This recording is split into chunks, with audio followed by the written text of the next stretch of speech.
Hello friends, welcome to Aarthi's kitchen. நம்ம இன்றைக்கி பார்க்க போகிற ரெசிபி எம்டி சால்னா. இது வந்து சப்பாத்தி, பரோட்டா இதோடலாம் ஊற்றி சாப்பிட ரொம்பவே நல்லாயிருக்கும். இப்போ எப்படி பண்ணுறதுன்னு பார்க்கலாம். இப்போ இந்த சால்னா பண்ணுறதுக்கு முதல்ல ஒரு மசாலா அரைக்கணும். அதுக்கு ஒரு மிக்ஸி ஜாரில் அரை கப் அளவுக்கு துருவின தேங்காய் சேர்த்துக்கோங்க. அடுத்தது ஒரு 7 முந்திரி, அரை டேபிள் ஸ்பூன் கசகசா,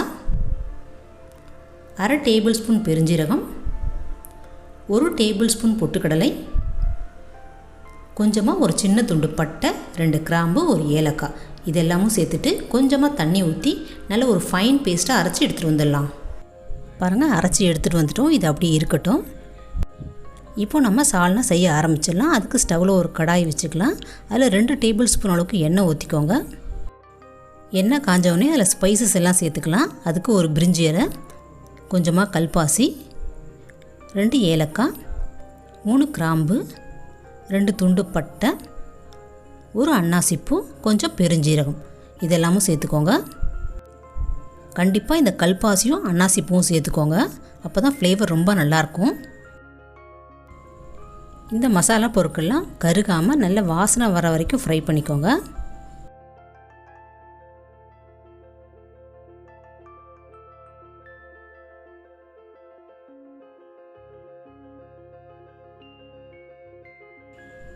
இப்போ மசாலாஸ்லாம் நல்லா ஃப்ரை ஆகிடுச்சு.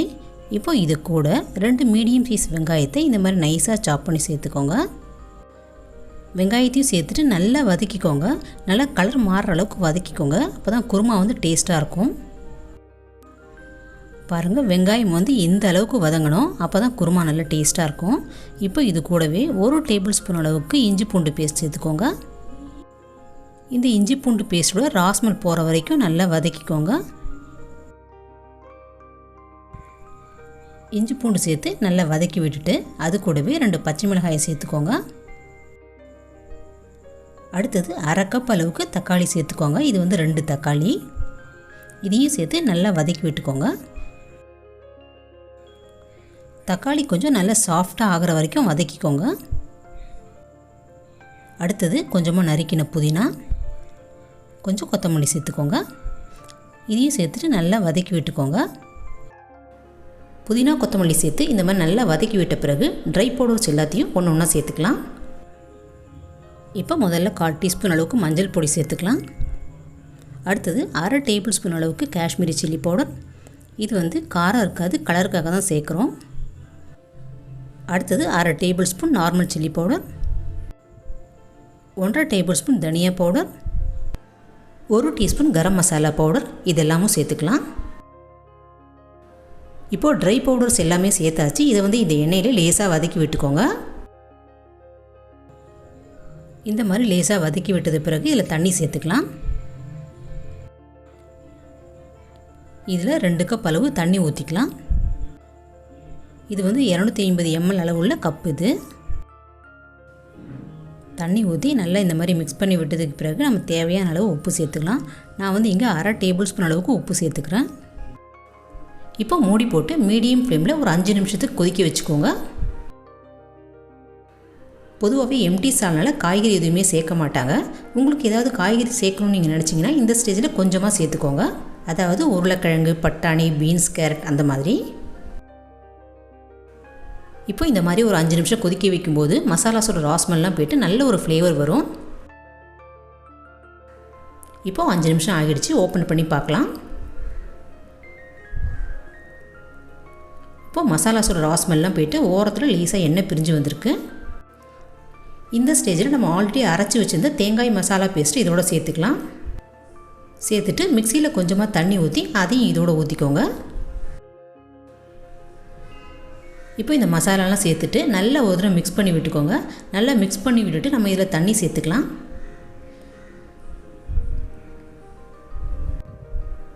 பாருங்கள், இது நல்லா திக்காக இருக்குது. சால்னா வந்து கொஞ்சம் தண்ணியாக தான் இருக்கும். அதனால் நம்ம தண்ணி சேர்த்துக்கலாம். இதில் நான் வந்து 1/2 கப் அளவு தண்ணி சேர்த்துக்கிறேன். நம்ம இந்த அளவுக்கு தண்ணி சேர்த்தா தான் இது கொதித்து வரும்போது கரெக்டான கன்சிஸ்டன்சிக்கு வரும். இப்போ இது ஒரு தடவை நல்லா மிக்ஸ் பண்ணி விட்டுட்டு மூடி போட்டு மறுபடியும் ஒரு 15லேருந்து 20 நிமிஷத்துக்கு லோ ஃப்ளேமில் கொதிக்க வச்சுக்கோங்க. இந்த மாதிரி லோ ஃப்ளேமில் கொதிக்க வச்சா தான் ஓரத்தில் எண்ணெய்லாம் பிரிஞ்சு வரும். அப்போ தான் சால்னா நல்லா டேஸ்ட்டாக இருக்கும். பாருங்கள் சால்னா வந்து இந்த அளவுக்கு தண்ணியாக இருந்தால் தான் கொதித்து வரும்போது கரெக்டான கன்சிஸ்டன்சியில் இருக்கும். இப்போ இதை மூடி போட்டு ஒரு 15 நிமிஷத்துக்கு கொதிக்க வச்சுக்கலாம். இப்போ 15 நிமிஷம் ஆயிடுச்சு. ஓப்பன் பண்ணி பார்க்கலாம். பாருங்கள் ஓரத்தில் எண்ணெயெல்லாம் நல்லா பிரிஞ்சு வந்திருக்கு பாருங்கள். இந்த மாதிரி இருக்கணும். வாசனையும் சூப்பராக இருக்குது. பாருங்கள் சால்னா இந்த அளவுக்கு இருந்தால் தான் பரோட்டா சப்பாத்தி இதோடலாம் ஊற்றி சாப்பிட ரொம்ப நல்லாயிருக்கும். இப்போது கடைசியாக கொஞ்சமாக நறுக்கின கொத்தமல்லி தழையும் புதினாவும் சேர்த்துட்டு நல்லா மிக்ஸ் பண்ணி விட்டால் சூப்பரான சால்னா ரெடி ஆகிடுச்சுங்க. இப்போ நம்ம இதை ஒரு சர்விங் பவுலுக்கு மாற்றிக்கலாம். நீங்களும் இதே மாதிரி இந்த சிம்பிளான அதே சமயம் நல்ல டேஸ்ட்டான சால்னாவை ட்ரை பண்ணி பாருங்கள்.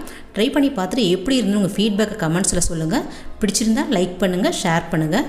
மறக்காமல் ஆர்த்திஸ் கிச்சனை சப்ஸ்கிரைப் பண்ணி வச்சுக்கோங்க. தேங்க்யூ.